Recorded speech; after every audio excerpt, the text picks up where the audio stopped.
Hello there, guys. This is the third episode in an introduction to Foxhole.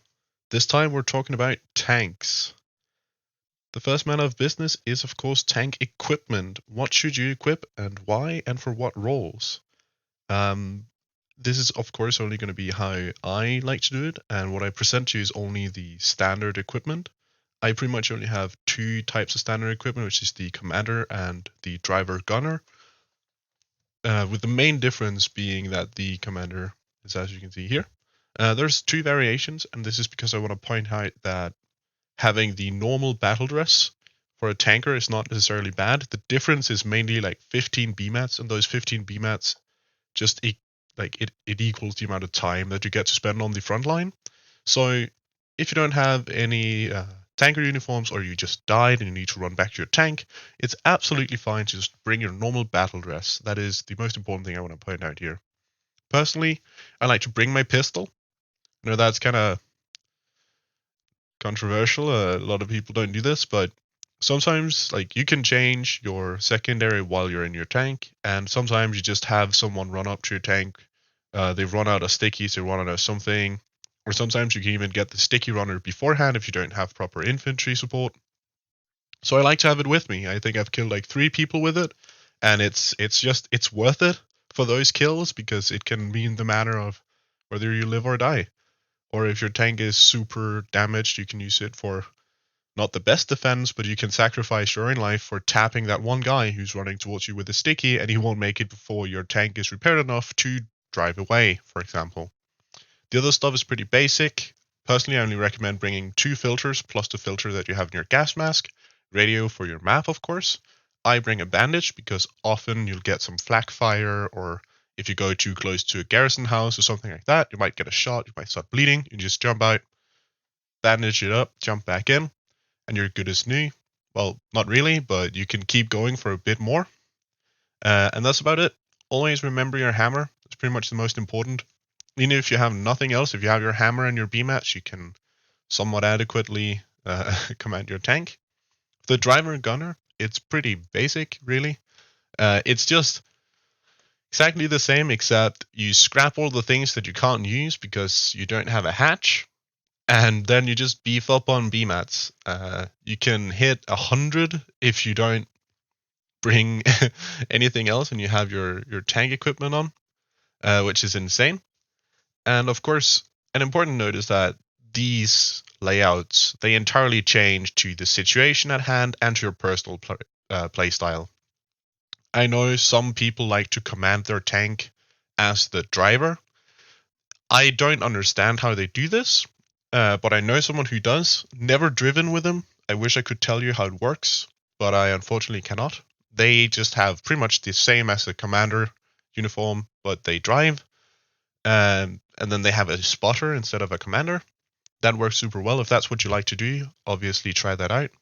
And if you see a lot of gas on the front, obviously switch some of the BMATs out for gas filters, stuff like that. Maybe you don't see any gas, but they have a lot of AT. Adapt your settings. But this is if you don't know what you're going into, or if it's your first time driving a tank, these layouts here is the basics that you will need to be effective. And if you ask me, as the gunner, do I need to bring my gun, like your pistol, or a primary? Never. Never bring anything that shoots. You have a 40 mil cannon that can take care of everything for you, okay? It's a fundamental mistake to bring weapons into a tank unless you're the commander. Moving on, I want to touch briefly on mechanics on tanks. I understand these mostly, but it's like the small details of it, I don't have them entirely correct. And to that, I want to add that a lot of this is about getting a feel of it. As you play in a tank, you'll kind of get a feel of how much damage can we take, that shot from that angle, from that stuff, like how do that affect us. So I just want to point out that it's a lot of having a feel for it, and this is just pointers to what you should look at to get a feel for, and so that you have an idea of what you need to get a feel for. The first thing is when you have your very beautiful light tank that is absolutely not made in paint. Shut up. Uh, Depending on the angle that the shell hits the tank with, it has a higher or lower chance of bouncing. There is the game has an internal equation that calculates it, and it's based on the amount of armor that the vehicle have. The vehicle also has a base chance to penetrate, that is, it can never go lower than that. And that's also different for every tank. On top of that, depending on the weapon that you hit the tank with, that weapon has a penetration multiplier chance, which is basically how much the weapon increases the chance to penetrate. And these are all hidden stats that we don't have any, like, you can calculate it by doing extensive testing, but then it might get changed from one war to the other, and now the values are different, and we didn't even get it in an update because the devs were just like, we're going to tweak this little thing. The most important thing is that you keep in mind that weapons that would make sense to have a higher chance of penetrating you will have a higher chance of penetrating you. The other thing is that you have two armor groups. An armor group like light armor negates damage from light kinetic weapons, and heavy armor negates damage from heavy kinetic weapons. And it's also super simple what that is. Heavy vehicles like tanks have heavy armor. Light vehicles like an armored car or an APC has light armor. That's kind of the gist of it. Moving on, you might ask me, Argie, how do I know if a shot bounced or if it didn't bounce? You have this lovely animation that I stole straight from the wiki. You see the sparks coming off the shell hitting. That means that it bounced. If there is no sparks, you know for certain that the shell penetrated your tank and has done damage. Another important note is that your armor deteriorates for every shot that penetrates your armor, which essentially means that every time you take damage from a shell, your armor value becomes lower and the chance to penetrate your armor becomes higher. So there's that. Next up, when you penetrate with a shot, if you hit a specific group or section of the tank that you're hitting, you might have a chance to disable a subsystem. This is a picture of the battle tank that is not in the game currently and hasn't been for a really long time, but it is the best picture I could find because it's from the actual dev stream where they showed this feature off, and I unfortunately couldn't find a better way to show you, so I have to put all of the tank enthusiasts in immense pain by showing you this very pretty picture of a battle tank. Regardless, there are three tank subsystems, which is the turret, fuel system, and track system. They have the icon. I enlarged them on the left side here. And when that icon is showing up under your, where you would usually find your weapon and equipment, if it shows up the top left corner of your screen, it's because that subsystem has been damaged and is not currently functioning. If you're tracked, you drive really slowly. If your turret is disabled, you cannot turn it and you cannot fire it. If your fuel tank is ruptured, it's leaking fuel at a really rapid rate. So you can drive for like half a minute tops if you're on a full tank when it happens. But essentially just meaning you cannot pour fuel on this tank, like you can't fill it up with fuel, and your engine doesn't work because it can't inject fuel because there's no fuel to get anywhere.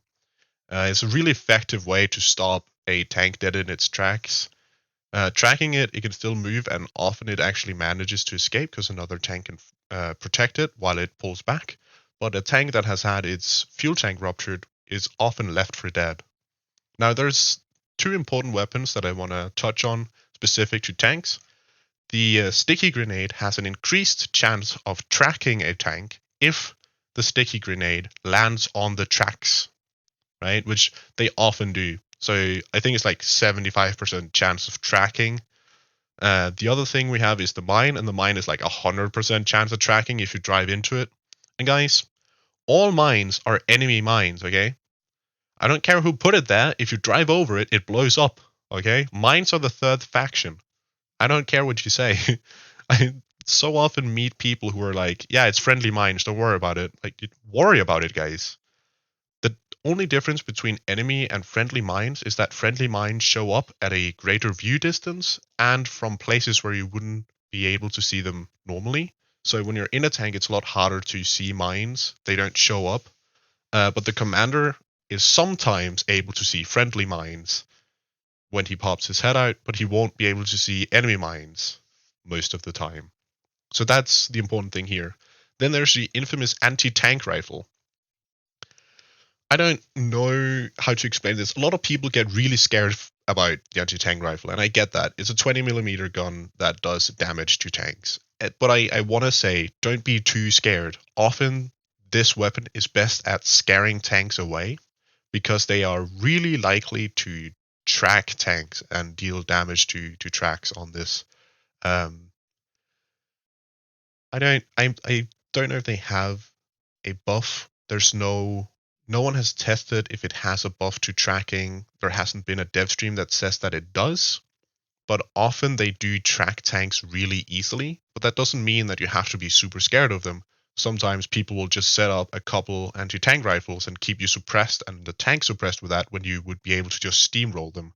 So it's a bit of a when you meet an anti-tank rifle, it's important that you try and get a feeling of what the situation is, because they can both be really dangerous if you get tracked and they have the proper means to take you out, or they can be, we only have this, or let's put this here to scare them away because we need, you know, our we need our tank somewhere else, so we can't, commit tanks here, so we're just going to put anti-tank rifles. But it's really important that you make that decision on the front line because they can be super deadly if you're not sure of what the situation is. So, moving on, we are now looking at essential tactics, and I guess this would probably be the most important part of the video for most people. This is again our very sexy, sexy light tank. And here we have a colonial because it's a warden tank and he's very pretty and green. And this guy is going to throw a sticky grenade and it's going to be hitting the tank right here. So what you do is that you back up the tank. I know this seems super simple, but it's a really, really hard skill to master because it's not always as cut and dry as this. Often it is you can get into situations where it's you have to react immediately to dodge a grenade or dodge a shell or dodge something. But the important point I want to make is that it is possible to learn how to dodge high explosive grenades, sticky grenades. It's possible to learn how to dodge slow moving RPGs like the no, I should not call it the fuck the I guess I'm just gonna call it a Panzerschreck because that's what it is. The Colonials have something that looks a lot like a Panzerschreck from World War II. It doesn't shoot, it doesn't fire or fly too fast, so that is dodgeable. The Cutler launcher is a little bit dodgeable. Some of the bigger anti-tank weapons, it's a lot harder, but it is possible. And what I want to point out is that this is a skill that is very much having to drive the tank for a long time to learn, but it's absolutely possible and it feels super great when you're good at it, and it can keep your tank alive for a lot longer. Moving on to how we destroy and do some PvE work. This is our light tank, and now that I have it on the side, I am able to take this super nice pixel art that I found on the internet, and I unfortunately could not find out who actually made it because it was posted on a forum, so I deeply apologize. If anyone knows who made it, I would love to give them credit. Please do tell me. And we have our anti-tank bunker or structure that we have that our tank is facing off against. This is what I personally call a cycle charge, because it is essentially the light tank moving within a 40-meter range and firing a single shot, after which it'll pull back and receive a single shot in return. Now, the important thing to understand here is that anti-tank garrisons will always fire a retaliation shell, and this retaliation shell has an infinite range. The second shot does not have infinite range. So this is a way of minimizing the amount of anti-tank shells that will be hitting your tank while you're dealing a shell at a time, right? So it's basically a simple exchange of one shell of damage to both structures, with you having the ability to repair while the anti-tank garrison might not. So it's a really grindy way to remove anti-tank structures that you meet on the battlefield. Another thing to do is if you have more than one tank and you have a structure that might be larger or a single structure, it's possible to hit it in a pattern where all three tanks shoot at the same time or in a row, because the anti-tank garrison will always hit the last target first as the only target. So in this case, you would be able to just cycle one tank back and the two others could fire again. Or if it's, for example, an anti-tank pillbox is what they're called now, you would be able to, with two tanks, roll up, shoot at the same time, not take a single shot of damage in return. So that's the important part here. This is, of course, 40 meters as well. This is super useful when you're on a flexible battlefield, or if you're coming up against a structure that only has one anti-tank gun and you have to really reduce the amount of damage that you take on your tanks. So you can, as I said, line up 3 tanks, go forward with all 3, and you shoot one at a time, and the last one to fire backs off. The 2 others can get a shell off before they back off, and you will only take 1 retaliation shell in total if you do it correctly. I think that's very nice. Moving on, I want to show you the last thing.